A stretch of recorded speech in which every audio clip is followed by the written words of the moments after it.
Hey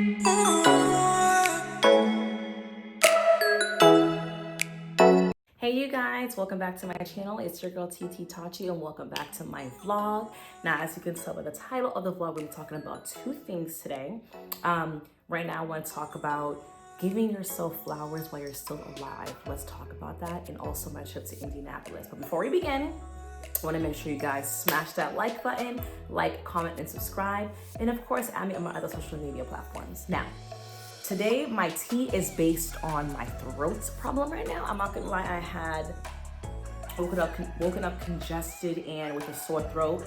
I don't know if it's because of the allergy season switching up. I don't know if it's because I was at the Airbnb and now I'm back at my room, which has like lack of ventilation of air, but I had to make some tea. So today the tea is just simply Haitian ginger tea, which consists of water, honey, brown sugar, ginger, lime, lemon, and a little bit of salt.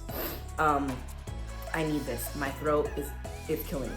So we're gonna be drinking that for today. There is no packet I can just tag. I'll just link down below the ingredients. Now, if you're curious on how I did my makeup today, I can link that down below.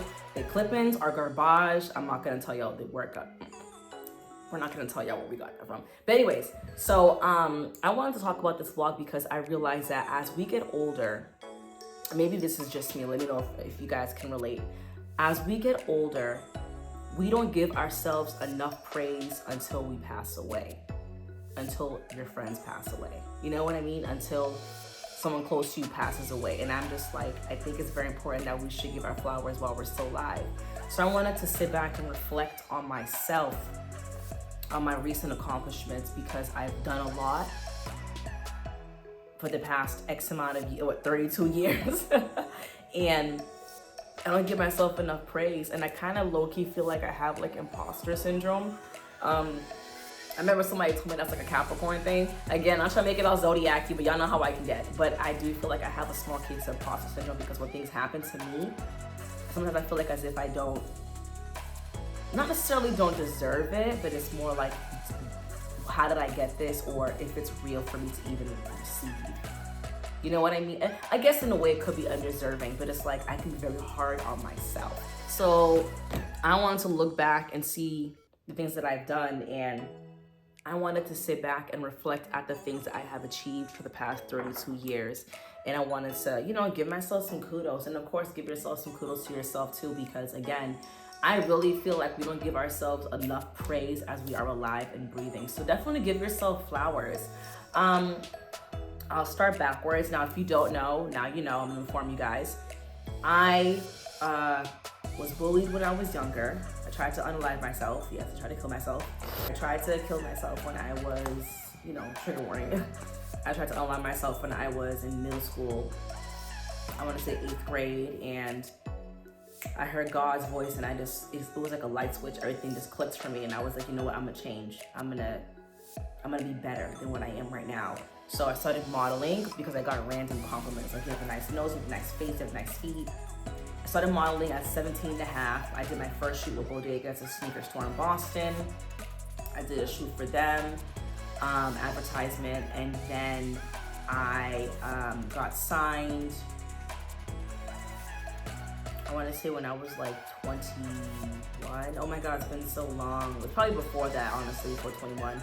I was signed to Dynasty Models, and then I got re-signed again to, dang, what is that agency called? W Talent NYC, that's in New York. I have collaborated and worked with brands like Steve Madden. I worked with Kanye West for the Pablo collection. I did features for advertisements for American Apparel. I wish I could find all these stuff, but it's kind of hard to find online. Like, I used to save everything, and I'm trying to find it through my phone, so maybe I can like add pictures here, a picture there. I can do that. And then the modeling definitely molded my character / confidence. There we go. This was all like in my 20s, and I believe when I forgot how old I was when I was in 2023. I was what, 29? Wow, time flew by. 2023. All right, 24, 25, 32, 31, 30, 29, 30. I did a tour for Rema in Boston. So I danced for him. And you know, now I'm looking back at things that I've accomplished. Oh, and I did music videos for like Millie's. The list goes on. Like Joyner Lucas, Joyner Lucas and Chris Brown, Joyner Lucas, Millie's. Yeah, I'm trying to like, I don't know why I keep drawing blanks right now, but I've done a lot. And now I look back like, I don't give myself enough credit. You know what I mean? So, and there are people out there that don't even know that I've done these things. So I'm looking back, reflecting on things that I've done for the past, I don't want to say 32 years, but I guess because I'm 32, the past 32 years. There are things that I have accomplished that I never thought I would accomplish, and there are things that I've always wanted to accomplish and I have manifested it and made it come true. So I definitely would say is that I got introduced to manifestations when I was in college. I discovered about the law of attraction, and I decided to manifest my first car. My first car, I got it back in 2016. It was a Jeep, 2017 Jeep Wrangler Sahara in tank green, and I named him Reptar. I manifested that car. I wanted that car so bad. I made it my screensaver on my iPhone, my wallpaper, and every day I would say, I'm gonna get a Jeep, I'm gonna get a Jeep, I'm gonna get a Jeep, I'm gonna get a Jeep, and I would see Jeeps every single day. I'm currently not manifesting my next car for the future, so we gonna make that happen. But that's what I did, and the universe definitely tested you, because it's like, you get your parents to tell you, oh, get this car instead. Like my mom wanted me to get a Scion. I said, no, we're not doing that. It just reminds me of a fridge. I made it happen with my dad, because he knows a dealer in Brockton, and gave me really good deal for a lease, and I got my car. And the car was originally $40,000. I got it for $19,000. Clock it. That's really impressive. So for me to like look back and like, I write on my vision board, I draw down and write down my ideas, I manifest, I journal every single day, faithfully. And I look back and I'm like, I've done a lot of things that I look back and I'm like, yo, I never thought I would get this done. Like, and I'm proud of myself, you know what I mean? So I feel like, again, the reason why I want to talk about this is because I feel like we sit back and we work hard. People will let their 9-to-5 jobs control their lives. They'll let their 9-to-5s stray them away from their goals and dreams and aspirations. And then eventually you lose that oomph, that fire, that fight to want to achieve something, that goal or idea or that set dream you want to achieve for yourself, because you're focusing so much on the 9-to-5 that naturally just strips you away. And it's true, the 9-to-5 job does strip you away from your dream. It is a slave. It is. That's what it is, legit. It strips you away from your dreams to make you focus only on that one 9-to-5 so you can work for the other man. And I'm over here like, I don't want that. Do I have a 9-to-5 job right now? Yes. But do I want that to be my only source of income? No. Do I want that to become my main source of income? No. Do I want to make that job my ideal career forever? No. I feel like you should sit back and be like, you know what really makes you happy? And you should fund your dream.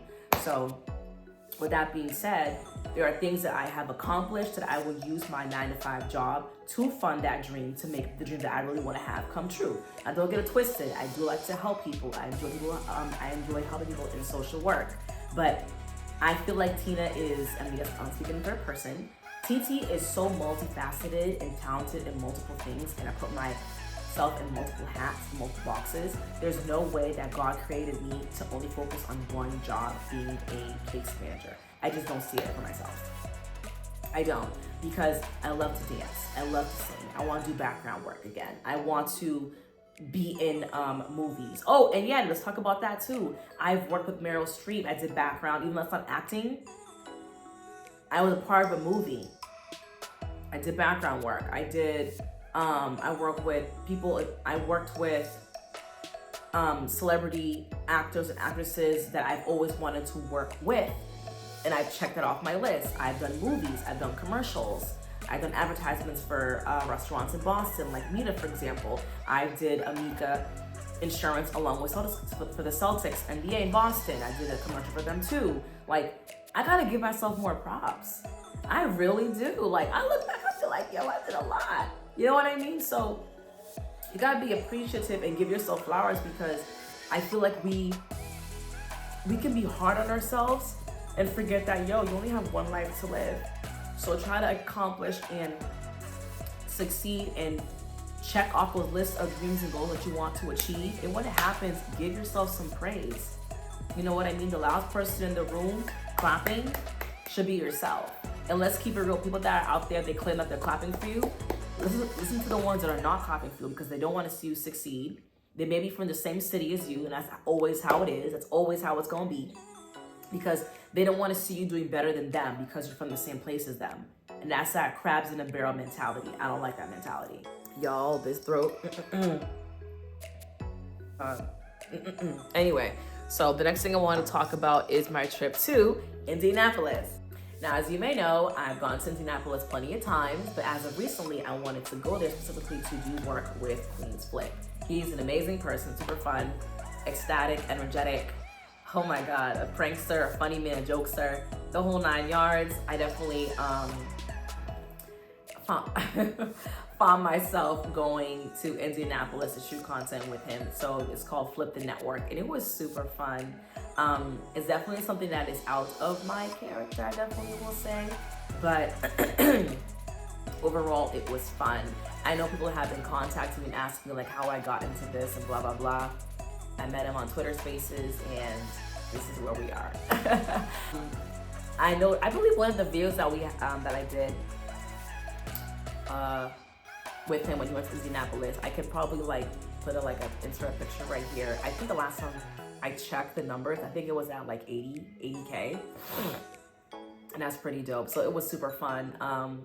The game was dope because you know how Indianapolis was out there playing against OKC. So we were just like talking to people on the street and just seeing how they are and like how they feel, because I really thought they were going to win. Now I really wanted Indianapolis to win, Indiana Pacers, because the Knicks swept my Celtics. Let's not talk about that. I'll leave it right there. So when I seen that the Pacers had knocked them out, I'm going to root for them. So being on the streets and seeing everybody come outside, I really thought we was going to win. Then I know it was like 111 to 104, and I was like, damn. But overall, it was fun. Indianapolis definitely was a vibe, and I enjoyed myself. Anyway, if you guys have any questions for me, definitely shoot them down. Oh, there's big on my hair. Definitely shoot it down below. I definitely do plan to work with Flip in the future. Definitely stay tuned, and you guys will see more surprises to come. I'm trying to do it all, you guys. I just do not see myself focusing in just one box. I dance, I model, I act, I do YouTube. I'm an influencer. You see what I'm saying? Like, I do podcasts. Like, it's just, oh, and let's talk about that too. Like, one of my friends, now we can talk about it with you guys too, if you're wondering. I said I had a lot of things that are coming up. My friend, Joanne Bentley, on the formerly on the Patriots as a captain, dropped the podcast. It's called 8-Ball Podcast. And y'all, it's a vibe. Like, it's dope, definitely, for sure. You guys gotta check it out too. And it's also on Patreon. Is it Patreon or Patreon? I say Patreon. Yeah. So I can also link that down below too. Like, it's really dope. Like, I'm just making connections. Like, people go out here to club and turn up. When I go out to a club or brunches or day parties or mixers, I'm making connections. I'm making ends meet. Like, who would have thought I'd be where I am right now? Next thing I need now is my gorgeous mansion and my big ass car. Just make it happen for yourself. And I look back, I'm like, wow, like I've accomplished a lot. So all you gotta do is just plant that seed and watch it grow and flourish. But you gotta put the work in. You can't just manifest things to happen for yourself and you don't want to put the work in. You can draw on your vision board. You can write down what you want in your journal. I want to do this. I want to accomplish that. But you're sitting there like a sitting duck, not putting anything into action in your reality. And you think it's just going to come to you. That's not how manifestations work.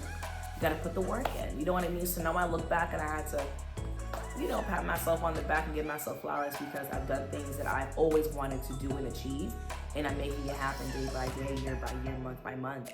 So anyways, we have reached the end of our vlog. I hope you guys enjoyed this. Let me know what you guys think too of the topics I talked about, because I really do feel like we should give ourselves flowers while we're still alive. Don't wait till somebody passes away to give them praise. Do it now. Appreciate your friends, appreciate your connections, appreciate the people that you make networking business in, handling business with, and just appreciate it. Be thankful for what you have. And if you want to receive more, you have to be grateful as to what you have right now. Anyways, we have reached the end of our vlog. I love you guys so much, and I'll see you guys next week. Peace.